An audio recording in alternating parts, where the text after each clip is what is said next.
जय जय जय जय शाश्वतम् आदिनाद ब्रह्म ओंकार शाश्वतम्। चार वर्णों में ब्राह्मण, क्षत्रिय, वैश्य और शूद्र, यूं तो ये वर्ण गुण और कर्म के हिसाब से है। भगवान कृष्ण ने गीता में कहा चातुर्वर्णम मया सृष्टवा, गुण कर्म विभाग से, जाति सह नहीं, ये गुण के हिसाब से है। तो चारों वर्णों में कौन सोचने योग्य है और चार आश्रमों में कौन सोचने योग्य है? कि ब्रह्मचारी कौन सोचने योग्य है, गृहस्थी कौन सोचने योग्य है, सन्यासी कौन सोचने योग्य है, वानप्रस्थी कौन सोचने योग्य है? तो पहले उन्होंने शुरू किया सोचिए विप्र जो वेद विहीना। यदि जो ब्राह्मण है और वेद का ज्ञान नहीं है, वो सोचने योग्य है कि मरने के बाद उसके लिए शोक करने जैसा है कि जाकर वो जवाब क्या देगा, वहां उसका क्या हिसाब होगा, किस नरक में उसको भेजा जाएगा। सोचिए विप्र जो वेद विहीना, निज तज निज धर्म विषय लय लेना। जो अपने धर्म का त्याग करके संसार में लिप्त है, ऐसा ब्राह्मण सोचने योग्य है। अब ये भी समझ ले यहां, क्योंकि मन में जैसे ही वर्ण हमने कहा जातिगत छवि आ जाती है, तो सोच लेंगे कि ब्राह्मण के लिए केवल कहा गया। ये वो लोग जो धर्म कार्य में लगे हैं और ब्राह्मणत्व प्राप्ति का दावा करते हैं, जो भी हो, किसी भी जाति के हो, जो धर्म कार्य में लगे हैं, वो वेद विहीन है, तो सोचने लायक है। क्योंकि आज परिस्थिति वर्ण व्यवस्था के हिसाब की समाज में नहीं है, इसलिए ऐसा कहना सीधे सीधे बहुत उपयुक्त नहीं होगा। क्योंकि आज तो जातिगत दृष्टि से देखें तो ब्राह्मण देवता भी चौकीदारी कर रहे हैं, ब्राह्मण देवता भी जूते की दुकान खोले हुए हैं, ब्राह्मण देवता भी होटल चलाते हैं, ब्राह्मण देवता भी एक्टिंग करते हैं। तो अब उस दृष्टि से बड़ा मुश्किल पड़ेगा। अब यहां ब्राह्मण उसी को मानिए जो धर्म कार्य में लगा हुआ है, स्वभाव और गुण जिसका ब्राह्मण है, और उसके बाद भी वो धार्मिक चीजों की अवज्ञा कर रहा है, अवहेलना कर रहा है, नीति और मर्यादा का पालन नहीं कर रहा है, तो वो सोचने योग्य है। क्योंकि जो कर्म कर रहा है उस वर्ण में चला गया। यदि ब्राह्मण भी व्यापार कर रहा है तो व्यापारिक वर्ण में माना जाएगा। तो व्यापारी वर्ण के लिए जो सजा होगी वो उसके लिए होगी, ब्राह्मण वाले नहीं। तो सोचिए विप्र जो वेद विहीना, तज निज धर्म विषय लयनीना। सोचिए नृपति जो नीति न जाना। राजा वो सोचने योग्य है मरने के बाद उसका क्या होगा जो नीति नहीं जानता, अर्थात जो अनीति पूर्वक व्यवहार करता है। नई नीति बहुत जानते हैं, धर्मशास्त्र के पढ़े हुए राजा है, लेकिन व्यवहार अनैतिक है, व्यवहार अराजक है, व्यवहार दुखित करने वाला है, परेशान करने वाला है। प्रजा जिसे प्राण से प्रिय नहीं, ऐसे राजा सोचने योग्य है। तो आप कहेंगे राजा हैं कहां आजकल? राजा तो सब चले गए, राजपाट मिट गया, ये प्रजातंत्र है। तो इसमें राजा को कौन दोष देगा? राजा का मतलब है सत्ताधारी, जो सत्ता पे या तो खानदानी तरीके से सत्ता मिलती थी, पहले राजा होते थे, अब वोट से सत्ता मिलती है तो राजा होते हैं, भले ही 5 साल के लिए होते हैं। लेकिन ये भी बोलना कोई बहुत उचित नहीं कि केवल 5 साल के लिए होते हैं, बहुत लोग तो खानदानी होते हैं।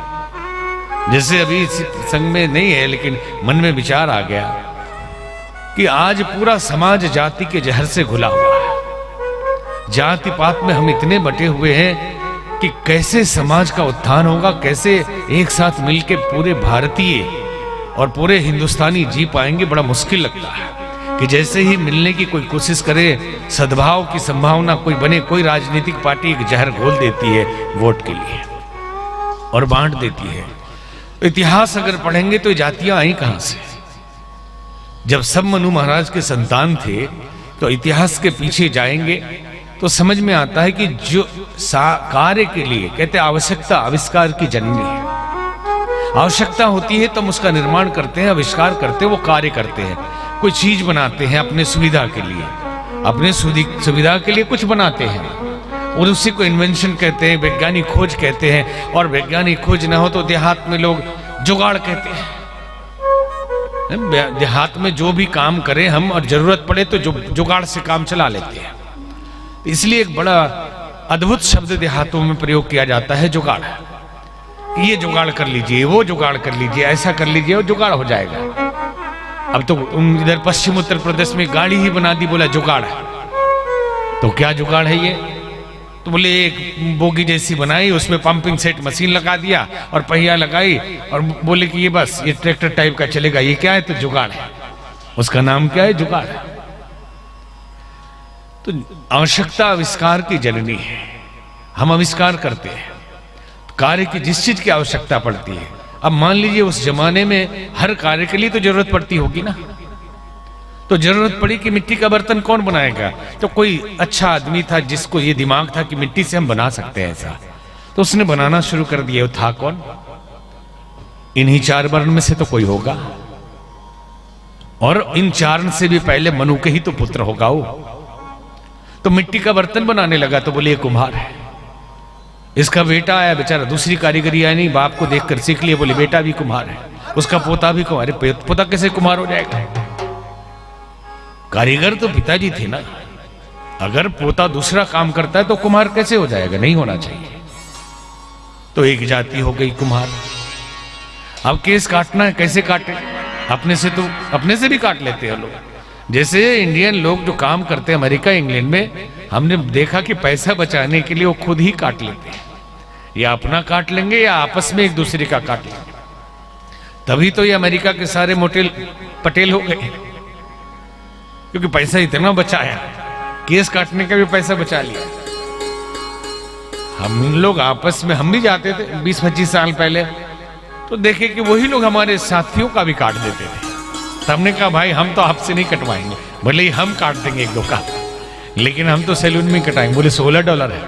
तो $16 है तो क्या है भाई, जो काटता है उसी से कटवाएंगे। तो वो हो गई नाई। तो क्या जितने पटेल भाई लोग वहां आपस में काटते हैं, क्या नाई हो गए? और हो भी गए अगर, तो एक कार्य का संबोधन है, ये जाति का संबोधन नहीं है। लोहे का काम किया, लोहे की समझ थी उसको, तो लोहार हो गए वो। अब उनके बेटे भी लुहार हो गए, पोते भी लुहार हो गए। खाना बोले ये हमारी जाति, ये आपकी जाति नहीं है, ये आपका कार्य था, आपने शुरू किया। अब सोने का काम करने लगे तो सुनार हो गए। ये कोई जाति है? ये तो कार्य है उनका। अब पूरे समाज में ऐसे ही कार्य के आधार पे परंपरागत जातियां बन गई कि बेटे, अब मान लीजिए किसी भी जाति का बेटा MBA है और वो या डॉक्टर है, तो कैसे उस जाति का हो जाएगा जो कार्य कर रहा है? अब तो नई जाति आ गई जिसके लिए इतना बोलना पड़ा हमको, राजनेता जाति।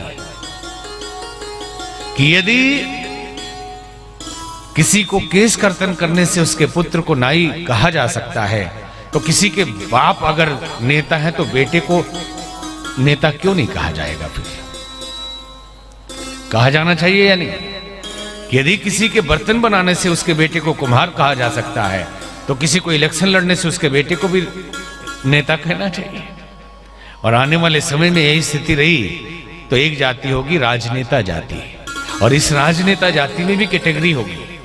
क्योंकि अब आप ब्राह्मण हैं तो सरयू पारी है कि कान कुब्ज है कि कौन से वाले हैं, कितने विश्वा के हैं, ये सब चलने लगा। अब क्षत्रिय हैं तो कौन से वाले हैं, उसमें भी उसमें। जैसे एक मुस्लिम भाई अपने मित्र के साथ किसी हिंदू के शादी में चले गए, खाना खाने बैठे, पूछा था कि अगर पूछ ले जाती तो बोल देना कि ब्राह्मण है।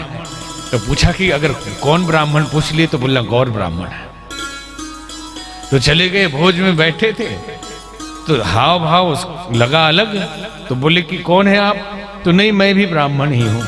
तो कौन से ब्राह्मण है? तो बोले गौर ब्राह्मण हूं। तो कौन से गौड़ है? तो बोल रहा या अल्लाह, गौड़ में भी और। तुरंत पकड़ में आ गए।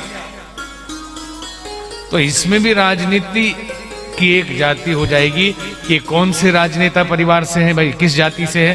बोले प्रधानमंत्री।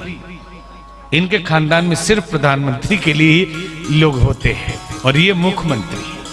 और फिर जनरल वाली जाति है राजनेता जाति, मतलब एक ही में कई जाति हो जाएगी नहीं, राजनेता जाति में भी कई, कि ये जाति ऊंची वाली है नेताओं में कि सीधे प्रधानमंत्री का ही इलेक्शन लड़ते हैं, उम्मीदवार होते हैं, और ये मुख्यमंत्री का ही लड़ते, बाकी लोग जो हो जाए, जो मिल जाए तो ठीक, ना मिले तो ठीक।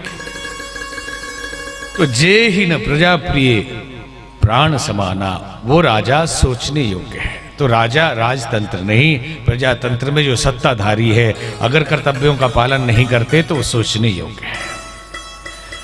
और आगे लिखा कि वो व्यापारी वो सोचने योग्य है जो धनवान है और कंजूस है। हमने सुना कि इंग्लैंड में एक आदमी ठंड से मर गया क्योंकि कोट नहीं खरीद पाया, और जब देखा गया तो इंग्लैंड का सबसे अमीर आदमी था, इतना पैसा उसके यहां से निकला। तो ऐसे भी लोग रहते हैं कि साधन हमारे लिए है,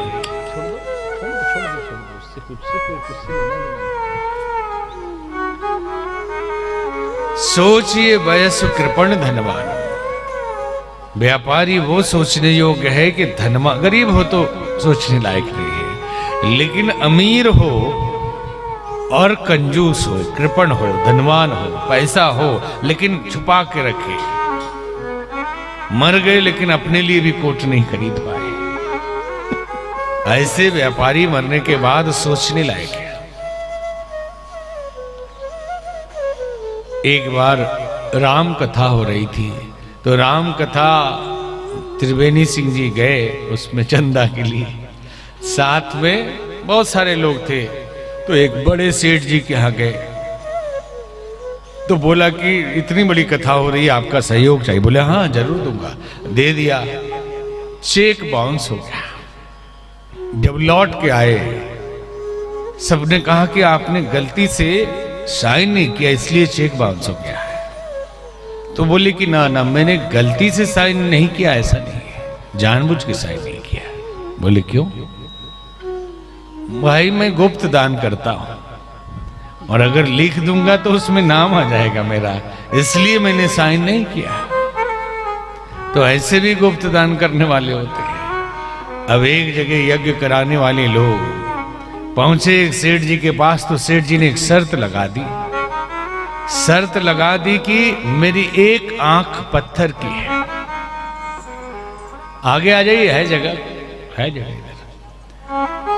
मेरी एक आंख पत्थर की है, अगर आप बता दो तो जितना चाहो मैं उतना दे दूं। अब 2 घंटे हो गए लेकिन बता ही ना पाए कोई कि कौन सी आंख पत्थर की है और कौन सी असली कौन सी नकली। बहुत मुश्किल बताना। 3 घंटे के बाद थक कर एक बुजुर्ग व्यक्ति ने कहा कि सेठ जी आपकी बाईं आंख पत्थर की है। खुश हो गए सेठ जी कि कैसे पकड़ लिया आपने? इतने जवान लोग अभी तक पकड़ नहीं पाए, 3 घंटे हो गए, समझ नहीं पाए, दोनों हूबहू एक जैसा है, आपको कैसे पता चला कि मेरी बाईं आंख पत्थर की है? तो बुजुर्ग व्यक्ति ने नाराज होकर कहा कि सेठ जी आपके असली आंख में तो लाज हो ही नहीं सकती, पत्थर की आंख में थोड़ी पानी अभी है, इसलिए मैंने पकड़ लिया कि ये नकली है, क्योंकि असली आंख में तो आपके लाज हो ही नहीं सकता। दोगे या नहीं दोगे पता नहीं, 3 घंटे से इतने लोगों को बिठाए हुए हो। अरे जो देना हो दो, कोई मनोरंजन हो रहा है कि आंख बताइए तब आपको देंगे, नहीं लेना आपके यहां से, चलिए। कि आपके असली आंख में लाज नहीं हो सकती, ये पत्थर वाली पकड़ में आ गई कि इसमें आंसू है अभी। तो वो व्यापारी सोचने योग्य है जो धनवान हो और कंजूस हो, उसके पास से निकले नहीं। आदमी क्या सोचता है कि जिसमें हमारे अहंकार की संतुष्टि हो वहां खर्च करेंगे। बर्थडे पार्टी है तो लोग समझेंगे कि फलाने जी की पार्टी में देखो क्या सजावट था, कितना खर्च किया, कितने बड़े आदमी हैं, और कथा में यज्ञ में दे देंगे, किसको पता चलेगा?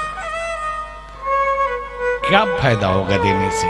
अरे फायदा दिखना चाहिए बाहर, तब तो ये नहीं जान रहे कि असली फायदा यही है।